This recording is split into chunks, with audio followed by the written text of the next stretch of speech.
ये वही था जिसके मैं हमेशा से चाहती थी, सालों से। खुली सड़कें, हवा और सिर्फ हम दोनों साथ में, अकेले।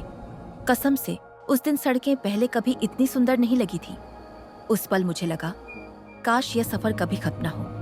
मैं गाड़ी चला रही थी, भीतर से हल्का और खुश महसूस कर रही थी, क्योंकि मेरी माँ मेरे साथ थी, बिल्कुल पास। यह लंबा इंतजार किया हुआ सफर मैंने सिर्फ हमारे लिए बहुत सोच समझ कर बनाया था, हम दोनों। और आगे तक जाती हुई अंतहीन सड़कें चुपचाप हमारा इंतजार करती हुई। जैसे जैसे शहर पीछे छूटता गया, मैंने अपनी माँ की आंखों में धीरे धीरे शांति उतरते देखी। आखिरकार 5 घंटे बाद हम एक छोटे से मोटल में रुके। घर के अलावा कहीं रुकने का यह उनके जीवन में बस दूसरा ही मौका था। शुरू में उन्हें थोड़ा अजीब लगा, लेकिन उन्होंने हिम्मत नहीं छोड़ी, जैसे वे हमेशा हमारे लिए करती आई हैं। उस रात हम दोनों चुपचाप तारों भरे आसमान को देखते रहे।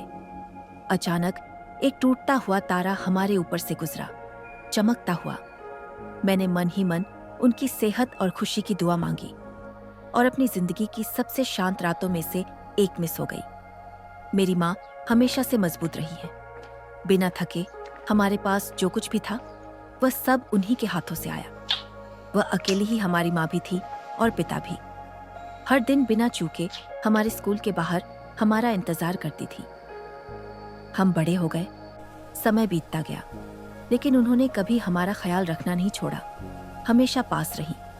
सालों बाद मैं बस उन्हें थोड़ा आराम देना चाहती थी, कुछ दिन की शांति, बिना चिंता के। लेकिन वह अब भी मेरे बिना कुछ खा नहीं पाती थी, अब भी फिक्र करती थी, अब भी उतना ही प्यार करती थी। हम पहाड़ों के एक बगीचे में हाथों में हाथ डाले घूमे। चारों ओर फूल थे और उनकी मीठी खुशबू शाम की हवा में घुली हुई थी।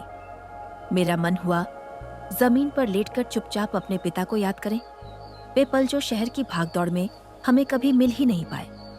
हम तेहरान से बाहर एक रात रुके। सुबह वह जल्दी उठी और खिड़की के पास बैठकर शांति से चाय पीती रही।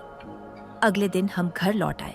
फिर वही रोजमर्रा की जिंदगी, वही खाना बनाना, वही दिनचर्या। शाम को जब मेरी बहन घर आई, मेरी माँ की मुस्कान ने सब कुछ कह दिया, बिना किसी शब्द के।